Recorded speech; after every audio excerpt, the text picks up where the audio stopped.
नमस्कार दोस्तों, सीसी के इस लाइव जेडीसेट लेक्चर में आप सभी का स्वागत है। मित्रों, जैसा कि आप सब जानते हैं, अपने पिछले सेशन से हम वीडियो एंड टेलीविज़न प्रोडक्शन इस विशेष सीरीज़ के अंतर्गत बात कर रहे हैं, जानने की कोशिश कर रहे हैं प्रोडक्शन के गुण। वो लोग जो चाहते हैं कि वीडियो बनाएं या टेलीविज़न प्रोडक्शन से जुड़ें, तो उनके लिए ये खास लेक्चर है और उम्मीद करते हैं कि ये लेक्चर आपको ज़रूर पसंद आया होगा।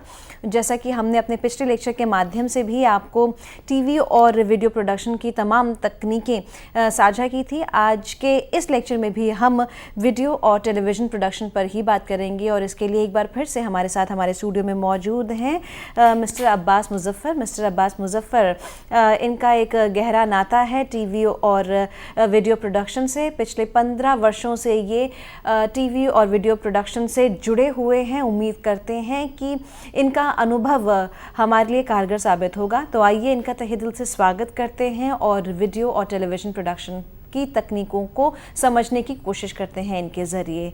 तो मिस्टर मुज़फ़्फ़र, आपका एक बार फिर से स्वागत है। जी, थैंक यू, धन्यवाद। आप लोगों का भी इस सेशन में एक बार फिर से स्वागत है। जैसा कि आप लोगों को पता है, जो लोग पिछले सेशन से फॉलो कर रहे होंगे कि हम वीडियो और टीवी प्रोडक्शन के बारे में बात कर रहे हैं और पूरे प्रोसेस को स्टेप वाइज समझने की कोशिश कर रहे हैं। हमने पिछले सेशन में बात करी थी कि कैसे जब हम एक वीडियो प्रोडक्शन स्टार्ट करते हैं या टीवी के लिए प्रोग्राम बनाते हैं, जबकि अब आजकल वीडियो का पे जब हम प्रोडक्शन करते हैं तो सिर्फ टीवी के लिए नहीं होता, बल्कि और मीडियम्स पे भी हम जा सकते हैं और प्लेटफॉर्म्स पे भी हम जा सकते हैं। डिजिटल का मीडियम है, स्मार्टफोन के लिए कंटेंट है, वेब के लिए है,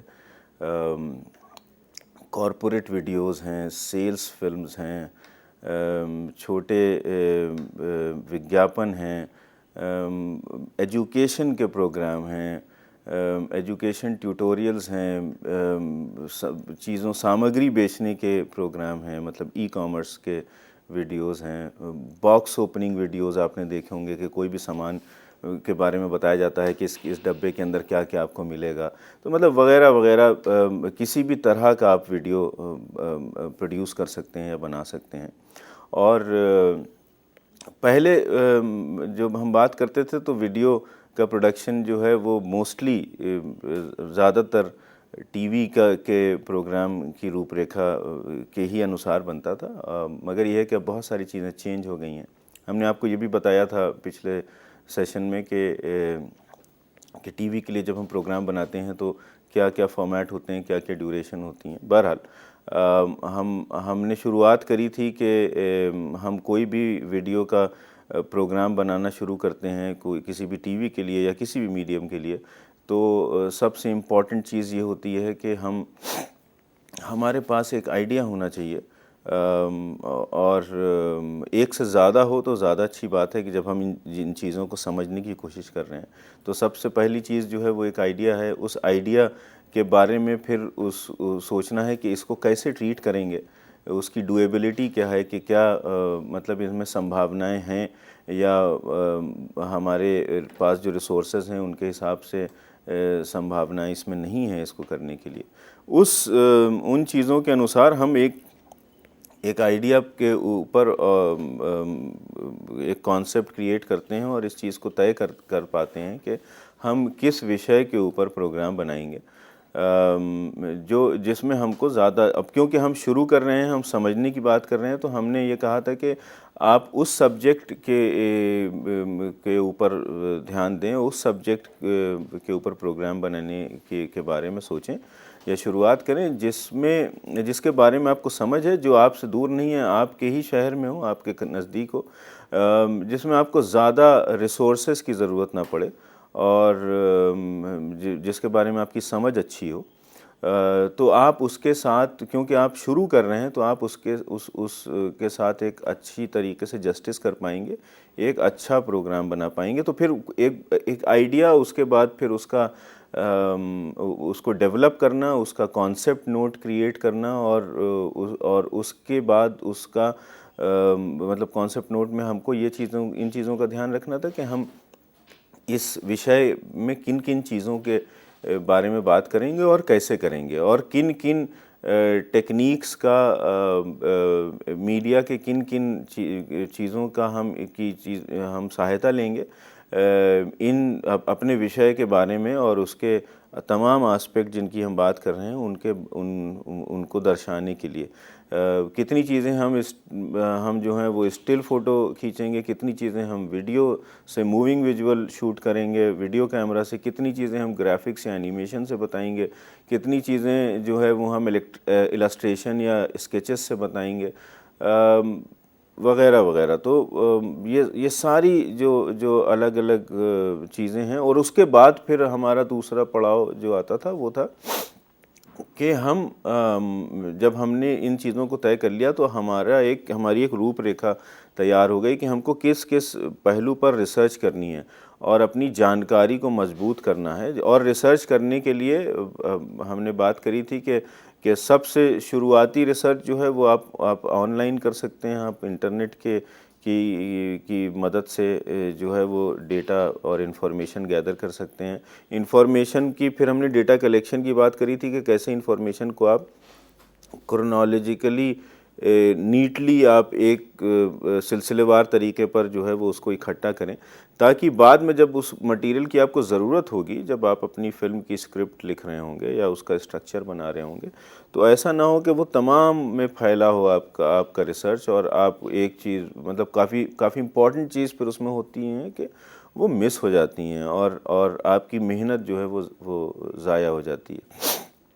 रिसर्च में फिर हमने बात करी थी कि रिसर्च में हम किन किन चीज़ों पे फोकस करेंगे। जब हमने एक ऑनलाइन रिसर्च कर ली, उसमें हमको ये भी चीज़ें पता चल जाएंगी कि कितनी किताबें लिखी गई हैं इस विषय के बारे में, किन लोगों ने इस विषय पे काम किया है, और कौन से ऐसे लोग हैं जिन्होंने इसके ऊपर फिल्म बनाई है, जो कि वो भी हम शायद बहुत सारी चीज़ें देख सकते हैं। आजकल ये संभव हो गया है कि इंटरनेट पे हम बहुत सारी लोगों की फिल्में देख सकते हैं जो खुद ही उन फिल्मों को इंटरनेट के ऊपर रखते हैं। तो उससे हमको ये एक जानकारी मिल जाएगी कि किस तरह का काम हुआ है और किस तरह के काम की और ज़रूरत है। तो अगर हमारा जो प्रोडक्शन है, हमारा जो वीडियो है वो उसी तरह का हो जिस तरह के 10 वीडियो और बन चुके हैं, तो वो लोग देखेंगे नहीं। तो आपको कुछ नए पहलू पे काम करने के लिए इन सारी चीज़ों का ज्ञान होना चाहिए, और ये सारी चीज़ें जो हैं वो आप अपने रिसर्च के प्रोसेस से पता कर पाते हैं और उसको एक जगह पर आप रख पाते हैं। फिर सब्जेक्ट के जो एक्सपर्ट हैं उनसे आप बात करेंगे तो आपको उन एस्पेक्ट के बारे में पता चलेगा कि जिन चीज़ों के बारे में शायद आपने सोचा भी ना हो, या जिन चीज़ों के बारे में आप मतलब ये है कि एक पब्लिक डोमेन में अलग किस्म की धारणाएं बनी हो जो कि सही ना हो। तो इसलिए सब्जेक्ट एक्सपर्ट से बात करना, और कम से कम 2 या 3 सब्जेक्ट एक्सपर्ट से, ताकि आपको अलग अलग पर्सपेक्टिव मिल जाए। क्योंकि आप जो प्रोग्राम बनाएंगे उसके ऊपर ये भी सवाल बाद में खड़े होंगे कि आपके सब्जेक्ट एक्सपर्ट जो थे वो किस विचारधारा के थे, तो क्या उन्होंने अपनी विचारधारा दर्शकों के ऊपर थोपने का प्रयास तो नहीं किया। तो इसलिए आपको एक बैलेंस्ड अप्रोच भी आपको रखना ज़रूरी हो जाता है जब आप एक वीडियो बना रहे हैं, क्योंकि अगर वो टीवी के ऊपर जाता है तो उसकी दर्शक का साइज़ बहुत बड़ा होगा, वो लाखों करोड़ों लोग की तादाद में लोग उसको देखेंगे, और उसमें उनकी जो है वो उनकी ओपिनियन फॉर्म होती है। लोगों के दिमाग के ऊपर प्रोग्राम का असर होता है, जो उन्होंने जिन चीज़ों के मतलब उस विषय जिनके बारे में जिन चीज़ों के बारे में उनको ऑलरेडी चीज़ें पता हैं। हो सकता है कि आपकी वो चीज़ें जो हैं कुछ नई इन्फॉर्मेशन लेकर के आएँ। तो वो बहुत ज़रूरी है कि अपने प्रोग्राम का एक बैलेंस आपके कंटेंट का उसमें होना चाहिए, ताकि आपके प्रोग्राम के ऊपर सवाल ज़्यादा ना उठाए जाएं। सवाल उठने कोई दिक्कत नहीं है, वो आप कुछ भी कर लेंगे तो भी लोग सवाल करेंगे, मगर यह है कि आपका काम जो है वो उसको जब आपको अगर कभी जस्टिफिकेशन देना हो तो आपके पास सॉलिड जस्टिफिकेशन तभी आएंगे जब आपने अपना होमवर्क प्रॉपर तरीके से किया होगा। आपकी अगर रिसर्च अच्छी होगी तो आपके प्रोग्राम का सब्सटेंस जो है, स्टाइल की बात मैं नहीं कर रहा हूँ, स्टाइल जो है वो एक अलग क्रिएटिव अप्रोच है कि आप उसको कैसे दिखाते हैं। वो चीज़ें जो हैं वो आपकी तरफ से नेचुरली आएंगी या आपके तजुर्बे से आएंगी या आपके आइडिया से आएंगी, मगर सब्सटेंस जो है,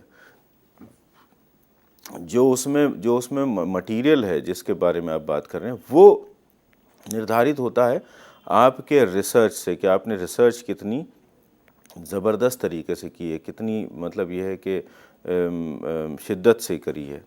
इसलिए रिसर्च बहुत बहुत ज़्यादा इम्पॉर्टेंट है। तो हमने अभी तक बात करी थी इन सारी चीज़ों के ऊपर कि एक आइडिया, फिर कॉन्सेप्ट और फिर उसके बाद उसकी रिसर्च। और उसके अलावा रिसर्च के दौरान हमने ये भी बात करी थी कि हम साइट विज़िट करें। और मतलब अगर हम मान लीजिए किसी ऐतिहासिक इमारत के बारे में बात कर रहे हैं या किसी व्यक्ति विशेष के बारे में प्रोग्राम बना रहे हैं या किसी भी चीज़ के ऊपर, तो उस व्यक्ति से बात करना या उससे मिलना या उसकी पूरी दिनचर्या को समझना, ये सारी चीज़ें जो हैं ये आपके बहुत काम आती हैं जिस वक्त आप प्रोग्राम को फाइनली प्रोड्यूस कर रहे होते हैं, जब आप उसका एग्जीक्यूशन कर रहे होते हैं। और ये सारी इन्फॉर्मेशन आप जब आप करते हैं तो आपकी रिसर्च में आपको एकदम फर्स्ट हैंड इन्फॉर्मेशन मिलती है। तुमको तो बहुत सारी जो किताबों में चीज़ें लिखी हैं वो तो पब्लिक डोमेन में बहुत टाइम से हैं, वो मतलब सबके पास है वो इन्फॉर्मेशन। जब आप एक्चुअली जाते हैं अपनी साइट के ऊपर जिसके बारे में आपका प्रोग्राम है, मान लीजिए कोई ऐतिहासिक इमारत है या आप किसी व्यक्ति से मिलने जाते हैं जो कि आप के प्रोग्राम का विषय है, तो आप वहाँ पर जा कर के आपका जो ऑब्जर्वेशन होता है उसमें आपको एक फ़र्स्ट हैंड इन्फॉर्मेशन मिलती है जो कि किताबों में नहीं आपको मिलेगी, जिससे जो है वो आप इस इन्फॉर्मेशन से आप अपने प्रोग्राम में जान फूंक देते हैं एक तरीके से। तो इसलिए ये बहुत इम्पॉर्टेंट है कि आप अपने तौर पे विज़िट भी करें। ये रिसर्च की विज़िट है। इसके बाद एक और विज़िट की हम बात करेंगे जो रेकी की विज़िट होगी, मगर ये है कि वो रेकी वाली विज़िट जो है वो भी रिसर्च की विज़िट से बहुत कुछ बोरो करेगी और बहुत कुछ उधर से उसको मिलेगा।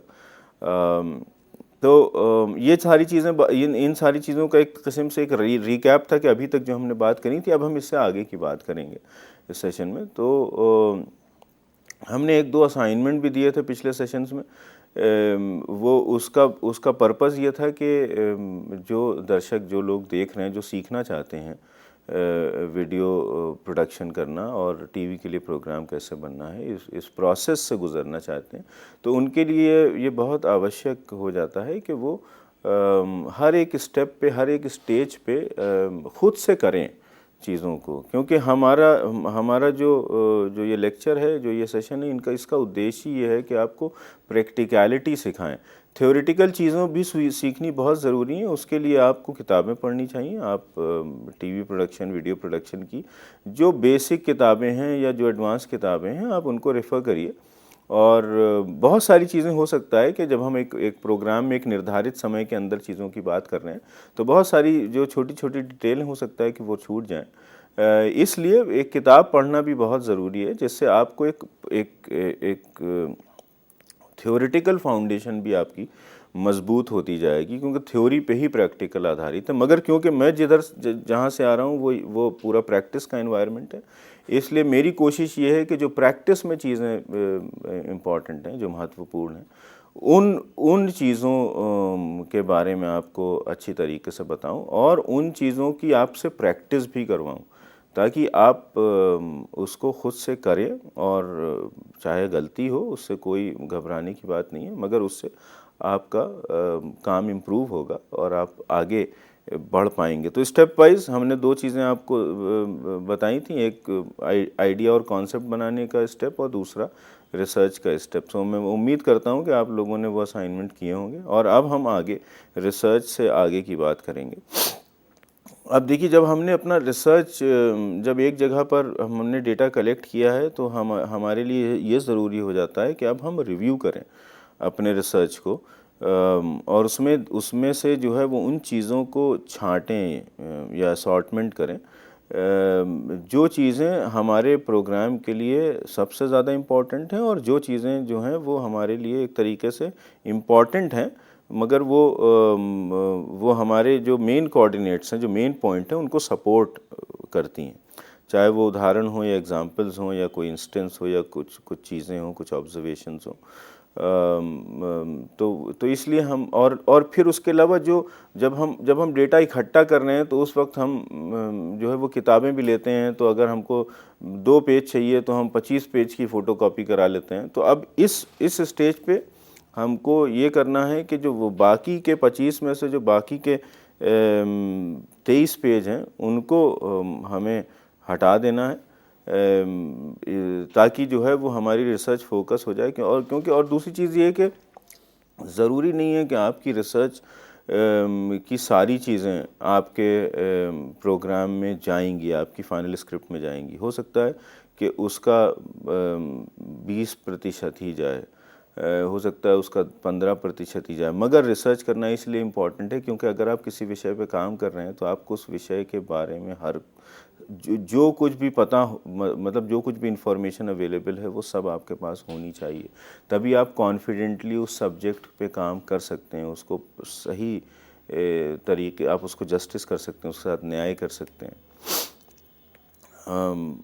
तो अब आपको जो है वो अपने रिसर्च को रिव्यू करना है, उसमें से डेटा फ़िल्टर करना है कि जो आपको ज़रूरी चाहिए, जो आपको नहीं चाहिए। तो कम से कम इतना मोटा मोटा आपको वो अलग करना, और क्या चीज़ें हैं जो आपको चाहिए ही चाहिए। और उनमें से कुछ इमेजेस, कुछ आर्काइवल मैप, कुछ चीज़ें ऐसी भी हो सकती हैं जो आपके फाइनल प्रोग्राम में भी उसकी इन्फॉर्मेशन जाएगी। चाहे हो सकता है कि उसकी इमेज जाए या उसका वीडियो आप शूट करके वो किस तरह से आप प्रेजेंट करते हैं, ये ट्रीटमेंट का पार्ट है, ये स्टाइल का पार्ट हो जाता है। तो अब किसी भी प्रोग्राम में मुख्यतः 2 चीज़ें होती हैं, एक सब्सटेंस और दूसरा स्टाइल। सब्सटेंस वो है कि जो कि आपका इन्फॉर्मेशन, जो कि डेटा, जो कि कंटेंट उस प्रोग्राम में जा रहा है। स्टाइल वो है कि कैसे आप प्रेजेंट कर रहे हैं, आप उसको किस तरह से शूट कर रहे हैं, किस तरह से एडिट कर रहे हैं, किस तरह से उसकी ग्राफिक्स कर रहे हैं, किस तरह की उसमें इमेजेस आ रही हैं, किस तरह का मतलब एनिमेशन उसमें आ रहा है, किस तरह की अगर आप पेंटिंग्स यूज़ कर रहे हैं वगैरह वगैरह। तो ये वो पार्ट हो जाता है स्टाइल का। तो आपकी रिसर्च जो है वो उसका फोकस होना बहुत ज़रूरी है। जब आपकी रिसर्च फोकस्ड होगी तो आपके प्रोग्राम का स्ट्रक्चर भी फोकस्ड होगा, कि आपको पता होगा कि आपके प्रोग्राम में जो है वो आपको एक स्ट्रक्चर क्रिएट करना है कि कहाँ से आप शुरू करेंगे, किन किन चीज़ों की बात करेंगे आप, और कहाँ पर आप एंड करेंगे। समझ रहे हैं? हर प्रोग्राम की एक डेफिनेट शुरुआत और एक डेफिनेट एंड होती है। ज़रूरी नहीं है कि बहुत ही डेफिनेट एंड हो या बहुत ही डेफिनेट शुरुआत हो। वो ट्रीटमेंट का पार्ट फिर आ जाता है कि आप किस तरीके से उसको शुरू करना। क्या आप किसी प्रोग्राम को एक फ्लैशबैक में शुरू करना चाहते हैं?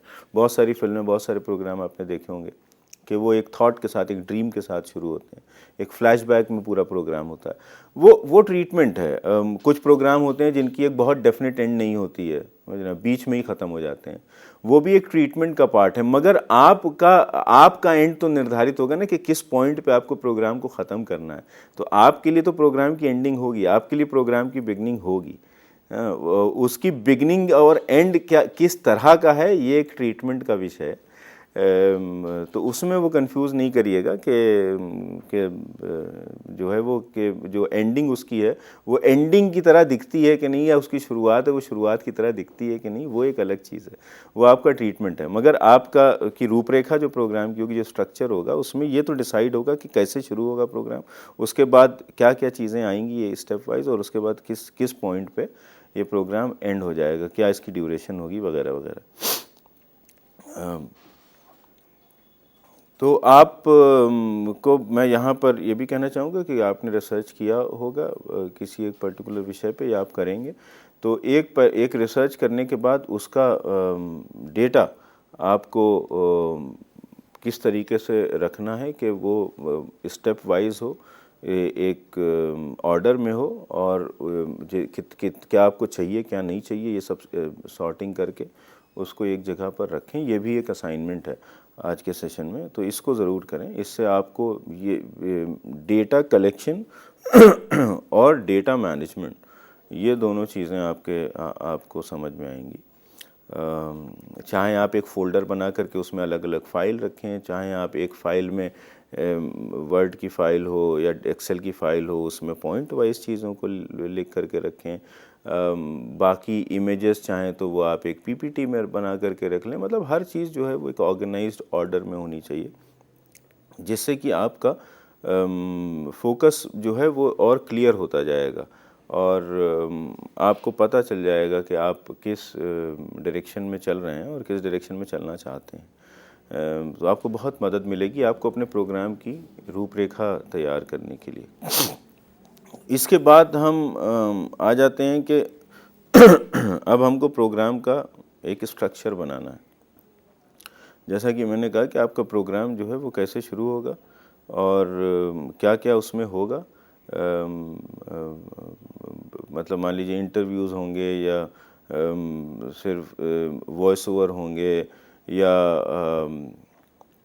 कोई ड्रामा का रिकंस्ट्रक्शन होगा। डॉक्यू ड्रामा हमने आपको बताया था कि क्या चीज़ें होती हैं, उस तरीके की चीज़ें होंगी, या ग्राफिक्स होंगे या एनिमेशन सीक्वेंस होंगी वगैरह वगैरह।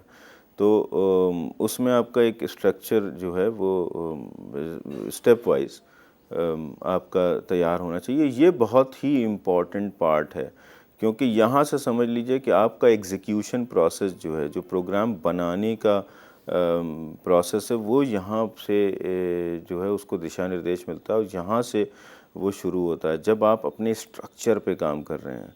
तो इसलिए जो है वो स्ट्रक्चर आपका डिटरमाइन कहाँ से होगा कि आपका आइडिया और आपका कॉन्सेप्ट नोट और आपका रिसर्च जो है वो कितना सॉलिड और कितना प्रॉपर ढंग से हुआ हो। तो इसमें आपको क्या क्या करना है, आपका सबसे इम्पोर्टेंट चीज़ कैसे आपका प्रोग्राम स्टार्ट होगा। क्या कोई एक वीडियो सीक्वेंस होगी या किसी का इंटरव्यू होगा या किसी का डायलॉग होगा या कोई एनिमेशन की सीक्वेंस होगी वगैरह वगैरह। तो और उसके बाद फिर आप जो है वो जब प्रोग्राम को अपना शुरू करेंगे, उसके बाद आप पहली चीज़ क्या होगी जिस बारे में आप बात करेंगे। एक चीज़ का ध्यान और रख लें कि किसी भी प्रोग्राम की जो स्टार्टिंग है, जो पहला 10 सेकंड 15 सेकंड है, वो ये तय करता है कि लोग आपके प्रोग्राम को देखेंगे कि नहीं देखेंगे। इसलिए सबसे ज़्यादा पावरफुल और सबसे इम्पॉर्टेंट जो चीज़ हो जाती है वो प्रोग्राम की बिगनिंग होती है। अगर पहले 10 सेकंड 15 सेकंड में आपने अपने दर्शक को एंगेज कर लिया, तो वो दर्शक आपके साथ जुड़ जाएगा। फिर वो कुछ समय तक तो कम से कम रहेगा, अनलेस के बाद में आपका प्रोग्राम बहुत ही ख़राब हो जाता है और वो फिर वो बोर हो करके बंद कर दे। मगर अगर आपका की बिगनिंग पावरफुल है और फिर आगे जा कर के थोड़ा सा आपका प्रोग्राम अगर डल भी हो जाता है तो भी दर्शक इसलिए जुड़ा रहेगा क्योंकि आपने उसको शुरुआत में आपने उसकी अटेंशन कैप्चर कर लिया है, आपने उसकी साइकोलॉजी पे काम कर दिया, आपने उसको एक क्यूरियोसिटी, उसके दिमाग में बहुत सारे सवाल आपने पैदा कर दिए कि जिसकी वजह से वो आपके विषय को अंत तक देखेगा। इसलिए आप देखें टीवी पे जो भी प्रोग्राम होता है उसमें शुरुआत में जो है वो दर्शक को एक तरीके से टीज़ किया जाता है, एक तरह का टीज़र होता है।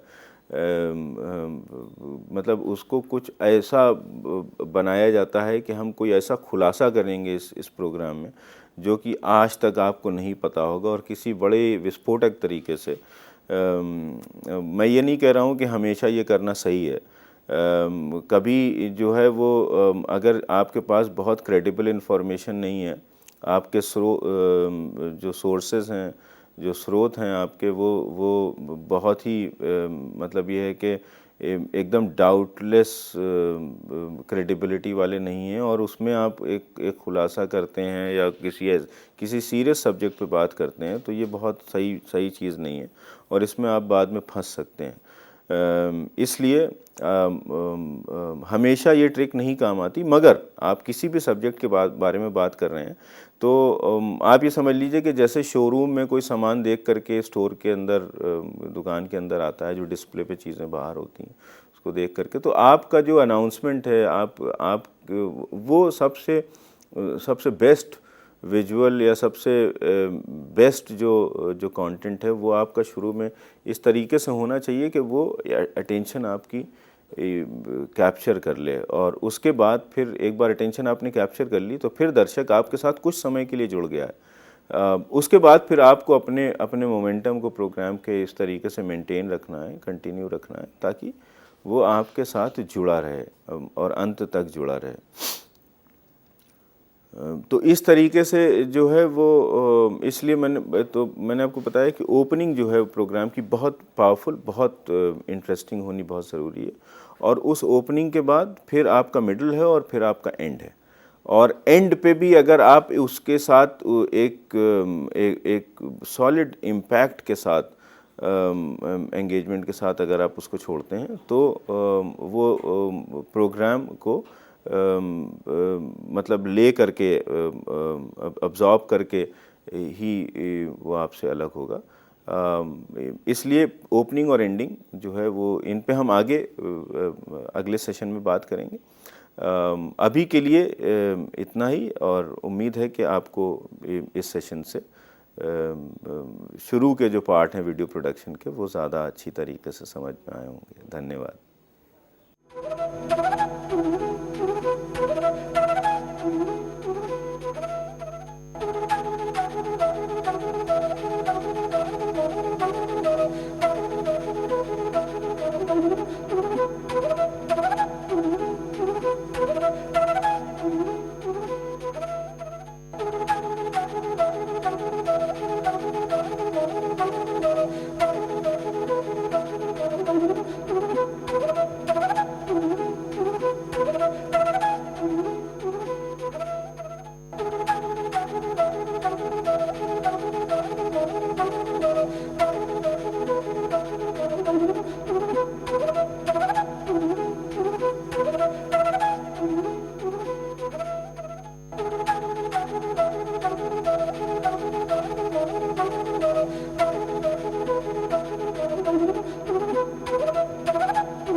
जी नमस्कार, इस सेशन में आपका स्वागत है। इस सेशन में हम बात कर रहे हैं वीडियो एंड टीवी प्रोडक्शन की, और हमारे पिछले सेशंस को कंटिन्यूएशन में ले जाते हुए हम अब बात कर रहे हैं स्ट्रक्चर की। तो हमको हमने आइडिया हमारा हो गया, हमारे कॉन्सेप्ट हो गया, हमारी रिसर्च हो गई, और अब हम स्ट्रक्चर क्रिएट कर रहे हैं। तो स्ट्रक्चर में हमको क्या क्रिएट करना है, हमारा एक डॉक्यूमेंट है जिसमें हम सिलसिलेवार तरीके से हम सारे अपने पॉइंट इकट्ठा करते जाते हैं कि हमारे प्रोग्राम की शुरुआत कैसे होगी, उसमें क्या बात होगी, कैसे होगी, दूसरा उसके बाद क्या होगा, उसके बाद क्या होगा, उसके बाद क्या होगा। अगर कहीं पर ब्रेक लानी है तो फिर इस पॉइंट के बाद ब्रेक आ जाएगी, फिर उस ब्रेक के बाद फिर इस तरीके से प्रोग्राम शुरू होगा। एक चीज़ और आपको बताता चलूँ कि ब्रेक में आपने देखा होगा कि अक्सर जब कभी प्रोग्राम में ब्रेक होती है तो एक ग्राफिक्स की चीज़ होती है, एनिमेटेड सी या नॉन एनिमेटेड सी, उसके साथ म्यूज़िक आता है और वो ख़त्म हो जाता है, उसको हम ब्रेक बम्पर कहते हैं। ये भी सब चीज़ें जो हैं वो जानना ज़रूरी है, मुख्यतः अगर आप टीवी के एनवायरनमेंट में आगे कभी फ्यूचर में काम करने जाते हैं तो ये सारे टर्म्स इनका पता होना इम्पॉर्टेंट है। जनरली 5 सेकंड का होता है ब्रेक बम्पर, जो कि जो प्रोग्राम की ओपनिंग की पैकेजिंग होती है, ओपनिंग पैकेजिंग जो होती है वो मोस्टली केसेस में एक एनिमेटेड ग्राफिकल सीक्वेंस होती है, जिनमें हम एनिमेशन और ग्राफिक्स यूज़ करते हैं और उसमें म्यूज़िक होता है। उसमें प्रोग्राम के कुछ एलिमेंट्स उसमें ज़रूर होते हैं, उसकी कलर स्कीम में भी होते हैं, तो ताकि वो मतलब प्रोग्राम से एकदम अलग नहीं होता है, वो प्रोग्राम को एक तरीके से प्रोग्राम के साथ इंटीग्रेट हो जाता है। उसी का लास्ट का 5 सेकंड जो है वो हम काट करके उसको अलग रख लेते हैं, उसको हम ब्रेक में जाने के लिए या ब्रेक से आने के लिए उसको यूज़ करते हैं, तो वो बम्पर होता है। उसके बाद फिर आपके कमर्शियल आने लगते हैं, फिर कमर्शियल ख़त्म होते हैं, मतलब विज्ञापन आने लगते हैं, विज्ञापन ख़त्म होते हैं, तो फिर उसके बाद ब्रेक बम्पर होता है और ब्रेक बम्पर से फिर प्रोग्राम स्टार्ट हो जाता है। तो एक वो कंटिन्यूटी का एलिमेंट एक तरीके से क्रिएट हो जाता है। उसी पैकेजिंग की स्कीम में, उसी कलर पैलेट वगैरह की स्कीम में ही जो है वो लास्ट में आपका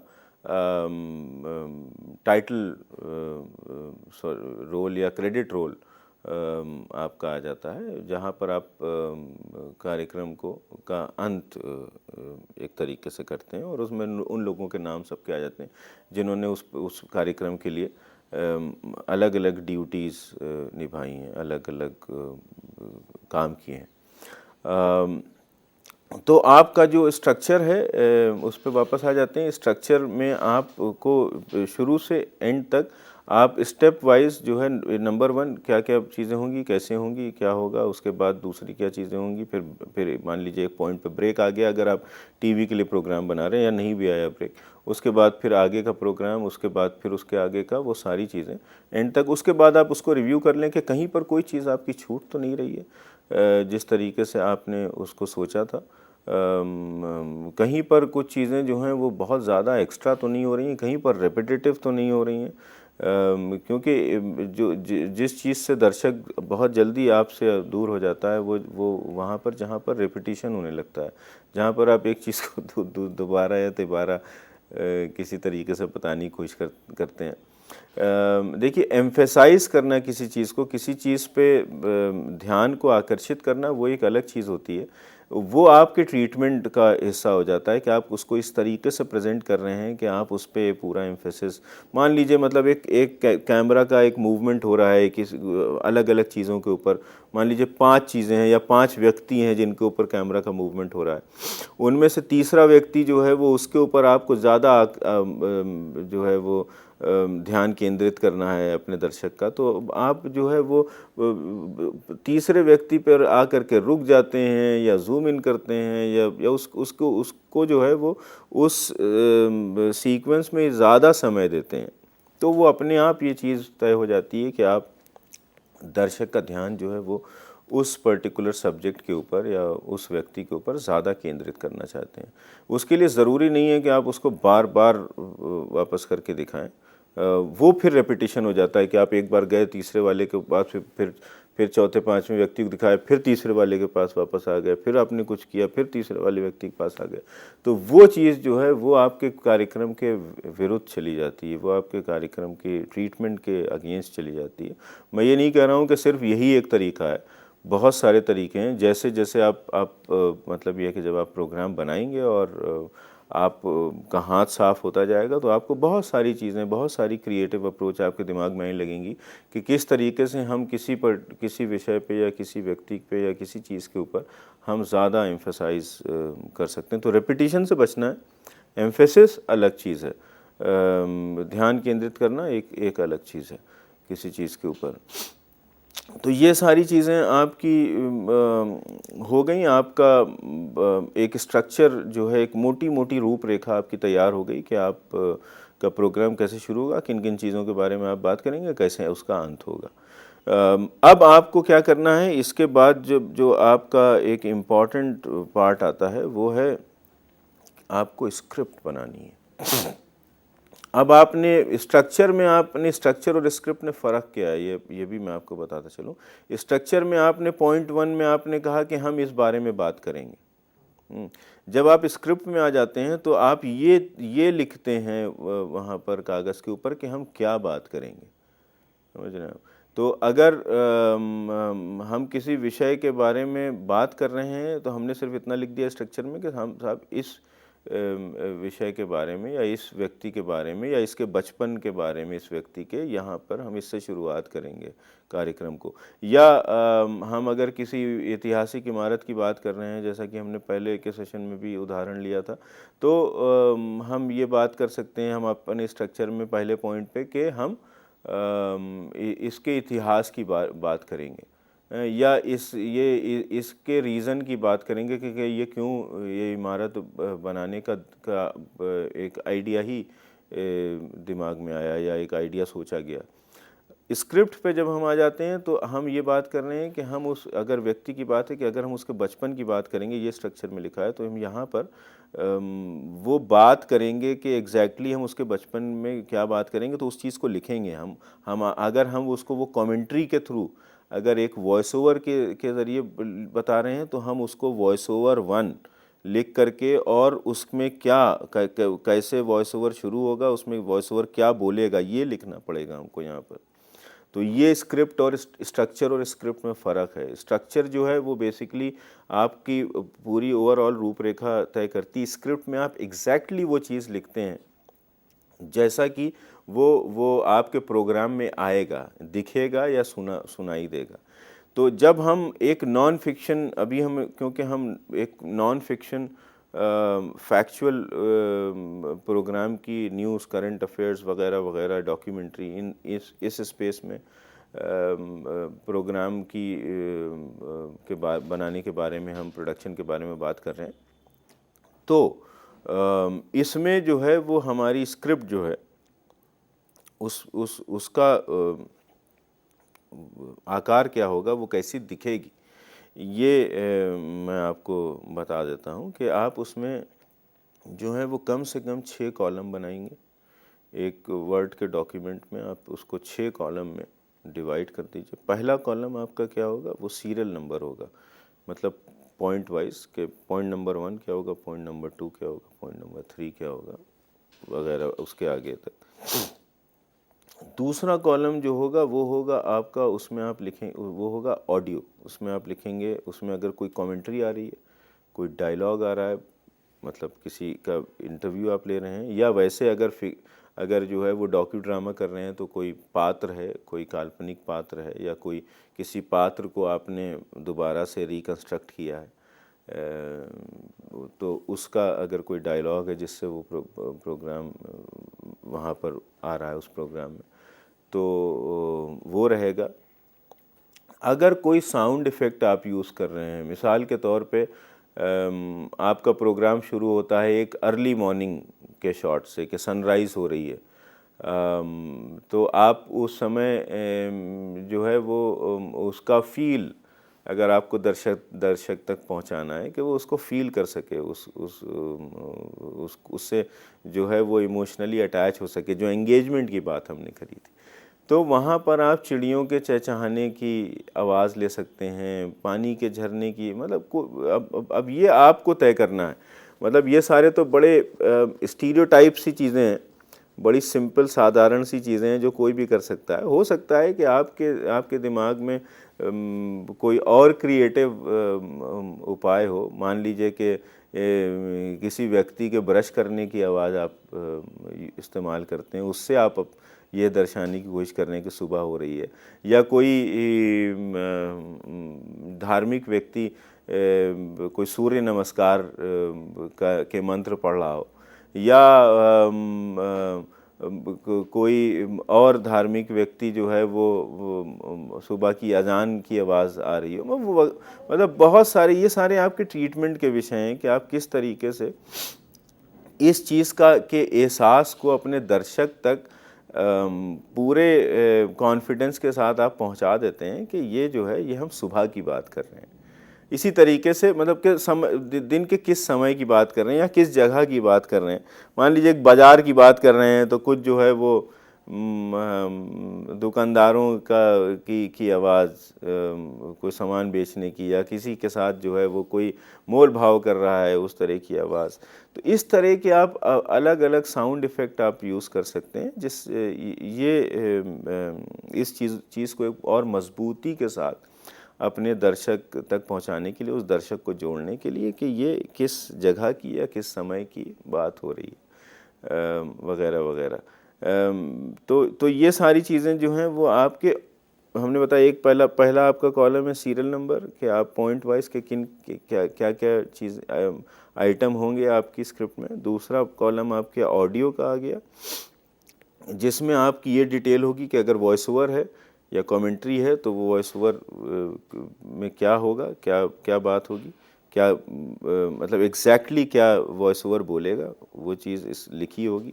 या अगर कोई डायलॉग है तो एग्जैक्टली डायलॉग क्या बोल रहा है वो लिखा होगा। या साउंड इफ़ेक्ट है तो वो साउंड इफ़ेक्ट क्या है। या अगर मान लीजिए कि वॉइस ओवर भी है और साउंड इफ़ेक्ट भी है, तो वॉइस ओवर और साउंड इफ़ेक्ट को आप अलग अलग भी लिख सकते हैं। आप एक और कॉलम भी उसमें बना सकते हैं, ऑडियो का मतलब 2 कॉलम कर सकते हैं। तो ऑडियो की जो भी डिटेल होंगी, जो कुछ भी आपको सुनाई देगा उस पर्टिकुलर आइटम में, उस पर्टिकुलर पॉइंट में प्रोग्राम की, उसकी ऑडियो की सारी डिटेल, वो सब चीज़ें जो हैं वो ऑडियो वाले कॉलम में होगा। उसके बाद फिर आप दूसरा कॉलम बनाएंगे उस ड्राफ्ट पे वीडियो का। वीडियो के कॉलम में क्या होगा कि अब आपने मान लीजिए अगर आपके ऑडियो में वॉइस ओवर था, तो वीडियो में उस समय दिखाई क्या देगा, कि क्या कोई स्टिल की इमेज है या कोई एनिमेशन सीक्वेंस है या कोई वीडियो की सीक्वेंस है, तो एग्जैक्टली क्या दिखाई देगा। अगर हम मान लीजिए बात करें कि सुबह एक वॉइस ओवर है, सुबह के साउंड इफ़ेक्ट हैं, चिड़ियों के चहचहाने की आवाज़ है, तो उसमें हम क्या दिखा रहे हैं, कोई एक शॉट दिखा रहे हैं कि सूरज उग रहा है, चाहे वो स्टिल हो चाहे वीडियो वगैरह वगैरह। तो आपकी वीडियो की जो डिटेल होगी, चाहे वो कोई पिक्चर हो, पेंटिंग हो, कोई स्टिल इमेज हो, कोई और इमेज हो, कोई पोस्टर हो, या कोई आपका वीडियो का शॉट हो, तो उसमें डिटेल जो है वो, मान लीजिए वीडियो का शॉट है तो वीडियो का शॉट कैसे होगा, कहाँ से शुरू होगा, कहाँ पे अंत होगा। अगर पैन है तो लेफ़्ट टू राइट पैन होगा। एक पैन जो है वो पहाड़ से शुरू हो रहा है, नदी पे आ रहा है। पैन के बारे में बात करते चलें, जब आप वीडियो कैमरा को लेफ़्ट टू राइट या राइट टू लेफ़्ट जब आप उसको मोड़ते हैं, उसको आप पैन बोलते हैं। और जब ऊपर से नीचे या नीचे से ऊपर आप करते हैं तो उसको आप टिल्ट बोलते हैं। ये 2 चीज़ें जो हैं वो, जैसे जैसे आप प्रोफेशनल वीडियो प्रोडक्शन में इन्वॉल्व होंगे तो आपको ये सारी चीज़ें, ये सारे टर्म्स आपको पता होने चाहिए। तो पैन जो है, पैनिंग जो है वो कैमरा की, वो लेफ़्ट टू राइट है, राइट पैन या लेफ़्ट पैन। और टिल्ट जो है वो बॉटम टू टॉप है, टॉप टू बॉटम है। तो मतलब जो आपके वर्टिकल एक्सिस में जो कैमरे का मूवमेंट है उसको टिल्ट कहते हैं, जो हॉरिजॉन्टल एक्सिस में मूवमेंट है उसको पैन कहते हैं। टिल्ट नीचे कर रहे हैं तो टिल्ट डाउन, टिल्ट ऊपर कर रहे हैं तो टिल्ट अप। तो आप अगर कोई शॉट आ रहा है आपके वीडियो में जो आप ले रहे हैं, तो उसमें आपको एग्जैक्टली ये चीज़ डिफ़ाइन करनी होगी कि क्या वो एक स्टैटिक शॉट है जिसमें ये सारी चीज़ें हो रही हैं, या वो एक पैन है, या वो एक टिल्ट है, या वो एक ट्रैक है। मतलब आपने अक्सर देखा होगा कि एक पहिया के ऊपर कैमरा को एक जो है वो पटरियाँ होती हैं, उनके ऊपर जो है वो कैमरा को रख देते हैं और वो उसको आदमी ढकेलता है तो कैमरा जो है वो एक जगह से दूसरी जगह मूव करता है, उसको ट्रैक बोलते हैं। उसके अलावा जो है वो कैमरा को आप उस पर अक्सर आपने देखा होगा कि म्यूज़िकल प्रोग्राम होते हैं टीवी पे, या स्टेज के प्रोग्राम होते हैं जिस पे कोई बड़ा फिल्म का अवार्ड हो रहा है वगैरह वगैरह, तो उसमें आपने देखा होगा कि कैमरा जो है वो किसी चीज़ से लटका हुआ है। वो पहले के ज़माने में उसको हम क्रेन पे यूज़ करते थे, तो क्रेन से डाउन कर रहे हैं या क्रेन से अप कर रहे हैं तो क्रेन अप, क्रेन डाउन, ये शॉट्स की परिभाषा होती थी। अब जो है वो क्योंकि टेक्नोलॉजी थोड़ी एडवांस हो गई है, तो एक चीज़ होती है जिब, जिमी जिब जिसको कहते हैं, तो उस पर हम कैमरा को माउंट कर देते हैं और उसको बाहर से जो है वो कैमरामैन कंट्रोल करता है, उसका शॉट जो है वो तय कर देता है कि वो यहाँ इस जगह से स्टार्ट होगा, उस जगह तक जाएगा। तो ये इन सारे तरीक़ों से कैमरा को आप यूज़ कर सकते हैं। उसके अलावा आपके पास जो है एरियल शॉट होते हैं, मतलब ये कि हेलीकॉप्टर वगैरह से आप शॉट ले रहे हैं। उसके अलावा अब जो है वो एक ड्रोन का इस्तेमाल होने लगा है, ड्रोन कैमरा भी आ गए हैं। फिर जो है वो किसी बलून में ऊपर कैमरा हम यूज़ करते थे, उनको फ्लाई कैम्स वगैरह के तरीके से यूज़ करते थे। तो ये सारे तरीके हैं, मगर यहाँ पर हमको तो हमारा जो भी शॉट है और जिस तरीके से लिया जा रहा है उसकी डिटेल आपके वीडियो के सेगमेंट में आएगी। ये सारी चीज़ें हमने अभी आपको इसलिए बताई आपके समझ के लिए, ज़रूरी नहीं, क्योंकि आप शुरुआत कर रहे हैं तो आप बेसिक रखिए। अगर आपके पास वीडियो कैमरा है, आप उससे शूट कर रहे हैं, ट्राइपॉड के ऊपर रखिए ताकि वो स्टडी रहे। इसके बारे में और डिटेल में कि कैमरा से कैसे शूटिंग करनी है, जो वीडियोग्राफी है या सिनेमेटोग्राफी है, इसके बारे में विस्तार से बात करेंगे आगे। मगर अभी फ़िलहाल के लिए इतना बताते चलें कि आप कोशिश ये करिए कि आपका कैमरा जितना स्टेबल हो, ट्राइपॉड के ऊपर हो, उतना अच्छा है। क्योंकि जब आप शुरुआत कर रहे हैं तब आप का जो वीडियो है वो स्मूथ होना चाहिए, वो मतलब स्टेबल होना चाहिए, मतलब बहुत ज़्यादा हिलना डुलना, फोकस आउट, ये सारी चीज़ें। तो अभी क्योंकि आपको बहुत सारी चीज़ों पर ध्यान देना, आपका फोकस, एक्सपोजर, आपकी शटर स्पीड, आपका मूवमेंट कैमरा का, इसलिए उसको अभी जितना हो सके आप उसको आसान रखें, उसको सिंपल रखें, उसको ट्राइपॉड के ऊपर रखें। तो फिर तो वीडियो का कॉलम हो गया, तो पहला आपका सीरियल नंबर हो गया, दूसरा ऑडियो का हो गया, तीसरा वीडियो का कॉलम हो गया। अब वीडियो के बाद फिर चौथा कॉलम जो आपका आएगा वो आपका आ जाएगा ग्राफिक्स का। ग्राफिक्स में के कॉलम में आप वो डिटेल लिखेंगे कि जो कुछ भी चीज़ें आप टेक्स्ट के थ्रू, अगर आप अभी हमको देख रहे हैं तो नीचे आप देख रहे हैं कि एक स्क्रॉल हो रहा है, जो पीछे जिसके ऊपर एक बैंड है, एक नीले रंग का बैंड आप देख रहे हैं, एक उसके नीचे एक रेड या ऑरेंज जैसा बैंड आप देख रहे हैं। तो एक बैंड के ऊपर भी, ऊपर वाले बैंड के ऊपर भी कुछ इन्फॉर्मेशन जा रही है, नीचे वाले बैंड के ऊपर भी कुछ इन्फॉर्मेशन जा रही है। तो जो बैंड है जिसके ऊपर ये इन्फॉर्मेशन है, इस बैंड को हम एस्टन बैंड बोलते हैं हमारे टीवी के टर्म में। और इसके ऊपर जो टेक्स्ट है, इनको हम सुपर्स बोलते हैं।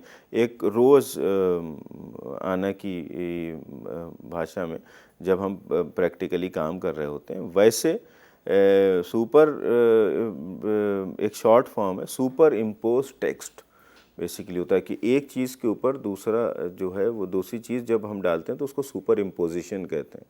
और जो हम इस बैंड पे हम डाल रहे हैं वो टेक्स्ट है, मतलब अल्फ़ाबेट्स हैं जो जिनसे हम कुछ जानकारी देने की कोशिश कर रहे हैं। तो ये सारी इन्फॉर्मेशन जो है वो टेक्स्ट आपका कहाँ पर आ रहा है। एक जब आप देखते हैं कि कार्यक्रम शुरू होता है, तो जैसे मैं हूँ या कोई और व्यक्ति है कार्यक्रम में, तो उसका नाम लिख करके आता है, वो भी एक बैंड होता है उसके ऊपर। तो उसको नेम सुपर्स, मतलब रोज़ाना की प्रैक्टिस की भाषा में बोला जाता है, नेम सुपर्स बोल देते हैं उसको। अब इसमें आपको जो है वो ये सारी चीज़ें भी आपको ध्यान में रखनी होती हैं कि आपकी जो कलर स्कीम है ओवरऑल वो एक ही तरीके की रहती है। तो ये टेक्स्ट जो हैं, इसकी जो भी डिटेल होगी कि क्या टेक्स्ट की इन्फॉर्मेशन आएगी, कहाँ पर आएगी, ये आपके उस ग्राफिक्स वाले कॉलम में जाएगी। क्योंकि ये ग्राफिक टूल्स को आप इस्तेमाल करके इन इन्फॉर्मेशन को आप क्रिएट करते हैं। तो आपका एक कॉलम सीरियल नंबर का हो गया, एक ऑडियो का हो गया, फिर वीडियो का हो गया, उसके बाद आपका ग्राफिक्स का हो गया। अब जो इसके बाद की इम्पॉर्टेंट चीज़ है वो ये है कि ड्यूरेशन। देखिए, टीवी में कोई भी चीज़ जो है वो आप ऐसे नहीं रख सकते हैं कि आपको ये ना पता हो कि ये कितनी देर तक ये चलेगा। तो इसलिए ड्यूरेशन बहुत इम्पॉर्टेंट है। ड्यूरेशन आपकी मतलब जो पहला आइटम आया उसकी ड्यूरेशन क्या थी, उस ये आपको लिखना स्क्रिप्ट के ऊपर बहुत ज़रूरी है। मतलब इसको भी मैं विस्तार से आपको समझा देता हूँ।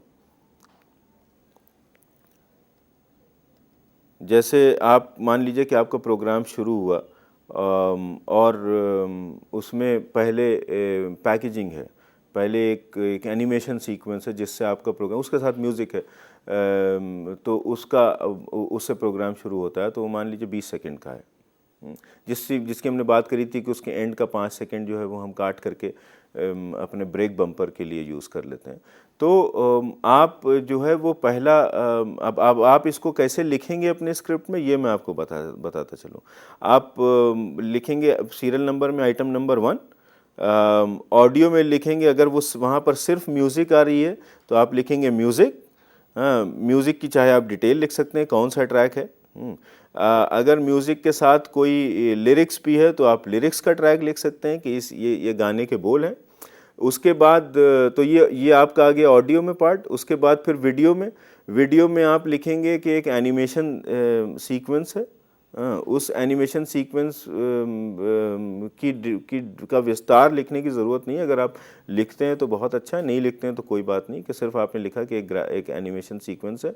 उसके बाद आपका आया ग्राफिक्स का पार्ट। तो यहाँ पर आप अगर आप उस एनिमेशन सीक्वेंस के साथ साथ उसके ऊपर प्रोग्राम का टाइटल यूज़ कर रहे हैं टेक्स्ट से, जो प्रोग्राम जिस विषय पर है, तो उसकी आप डिटेल दे सकते हैं कि प्रोग्राम टाइटल आप लिख सकते हैं और एग्जैक्टली प्रोग्राम टाइटल क्या है। मान लीजिए अगर एक ऐतिहासिक इमारत ताजमहल पे प्रोग्राम है तो ताजमहल अगर उसका टाइटल है तो वो आप ग्राफिक्स वाले कॉलम में लिख देते हैं कि ताजमहल, वो आपका एज अ ग्राफिक्स लिखा हुआ आएगा। उसके बाद आपका जो ड्यूरेशन में आपने लिख दिया कितने सेकंड का था, 20 सेकंड का था, 20 सेकंड आपने, या 10 सेकंड जो भी था। तो इस तरह से आपका ये सारे कॉलम्स, ये सारे 6 के 6 कॉलम आपके पूरे हो जाते हैं। तो आप इसके बाद फिर नेक्स्ट आपका ऑडियो में क्या आएगा। मान लीजिए आपका प्रोग्राम शुरू हो रहा है एक एंकर के साथ में, तो अब नेक्स्ट आइटम नंबर 2 आपका क्या आया, ऑडियो में आया जो भी एंकर जो कुछ भी बोलेगा, वो चाहे महिला हो या पुरुष हो, वो एंकर जो भी बोलेगा तो आपने लिखा एंकर लिंक, मतलब एंकर जो प्रोग्राम की शुरुआत कर रहा है, या अनाउंसर। और आपने लिख दिया एक लाइन में लिख दिया कि एंकर ओपन्स द प्रोग्राम, या एंकर प्रोग्राम की शुरुआत कर रहा है। एंकर क्या क्या बोलेगा ये एग्जैक्टली आपको लिखना होगा, नमस्कार से लेकर के जहाँ तक उसका पार्ट होगा जो उसको बोलना है वो आपने बोल दिया। उसके बाद आपका वीडियो का वाला कॉलम जो आया, तो वीडियो वाले कॉलम में आपने क्या लिखा, वीडियो वाले कॉलम में आपने लिखा जो भी एंकर का शॉर्ट साइज़ है। मान लीजिए कि एंकर के ऊपर पैन है या एंकर बैठा हुआ है, जैसे मैं जिस तरीके से बैठा हूँ इस तरीके से, तो मेरा ये शॉर्ट साइज़ क्या है, मेरा ये शॉर्ट साइज़ जो है एक मिड शॉट है, समझ रहे हैं आप, यहाँ से लेकर के ऊपर सर तक का एक मिड शॉट है, तो हमने लिखा है एंकर का मिड शॉट। या अगर हमारा क्लोज़अप है, मतलब मान लीजिए सिर्फ इतना शॉट है, तो वो हमारा क्लोज़अप आ गया जिसमें हमारा फेस, हमारा शोल्डर सिर्फ इतना आ गया। तो एंकर का हमने वीडियो का डिस्क्रिप्शन दे दिया कि क्लोज़अप है या मिड शॉट है, वगैरह वगैरह।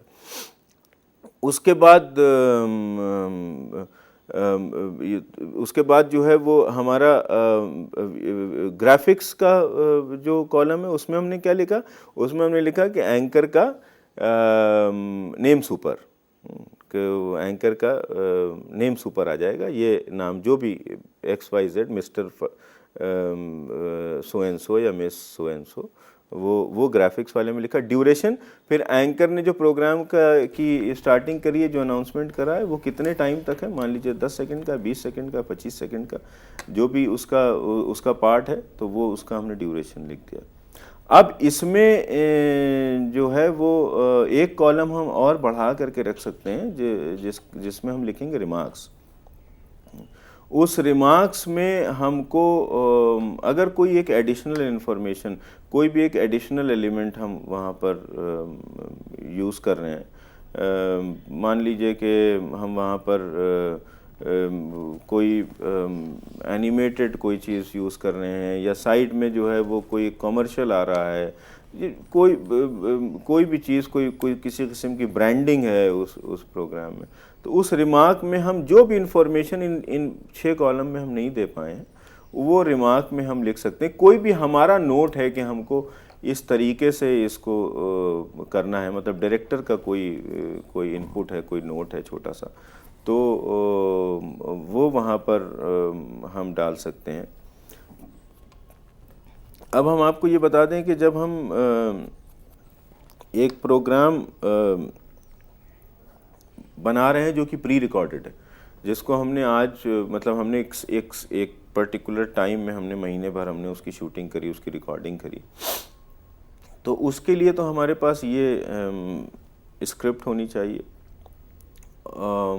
और अगर हम इसी प्रोग्राम को अगर हम लाइव सिनारियो में कर रहे हैं, जबकि हम जैसा कि ये प्रोग्राम रिकॉर्ड हो रहा है कि हम स्टूडियो के अंदर हैं, किसी से कोई टॉक शो है, कोई 2 लोगों के बीच में बात चल रही है, या कोई एक किसी चीज़ की समीक्षा हो रही है, 4-5 लोग हैं, जैसे कि आप न्यूज़ प्रोग्राम में न्यूज़ चैनल पे वगैरह पे देखते हैं, या क्रिकेट के मैच के बीच में खेल की समीक्षा हो रही है या खिलाड़ियों की समीक्षा हो रही है, जिसे हम रैप अराउंड शोज़ कहते हैं, या कोई और स्टूडियो में प्रोग्राम है जो कि या इवन स्टूडियो के बाहर है जो कि लाइव एनवायरनमेंट में हो रहा है, तो उसमें जो है यही स्क्रिप्ट जो है, इसी स्क्रिप्ट के स्ट्रक्चर को हम रन ऑर्डर बोलते हैं।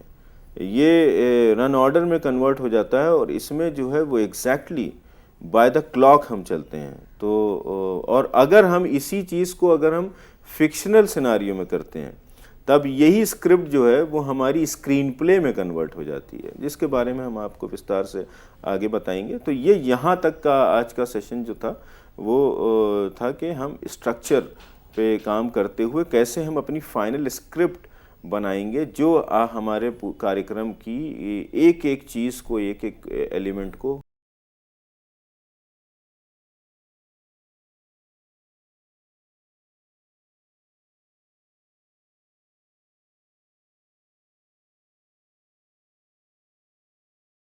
हैं, सुझाव हैं, या फिर आप किसी विशेष विषय पर जानकारी चाहते हैं तो आप हमें मेल कर सकते हैं। हमारी ईमेल आईडी है info.cc@nic.in। और इस लेक्चर को देखने के लिए हम बताना चाहेंगे जल्द आपके लिए हम इसे उपलब्ध कराएंगे यूट्यूब पर, जिसके माध्यम से आप जितनी बार चाहें इस लेक्चर को देख सकते हैं और उसके बाद अपने सुझाव, अपनी प्रतिक्रिया हमारे साथ साझा कर सकते हैं। तो जल्द आपसे फिर मुलाकात होगी और हम आगे वार्तालाप करेंगे टीवी एंड वीडियो प्रोडक्शन पर। तब तक के लिए नमस्कार। नमस्कार।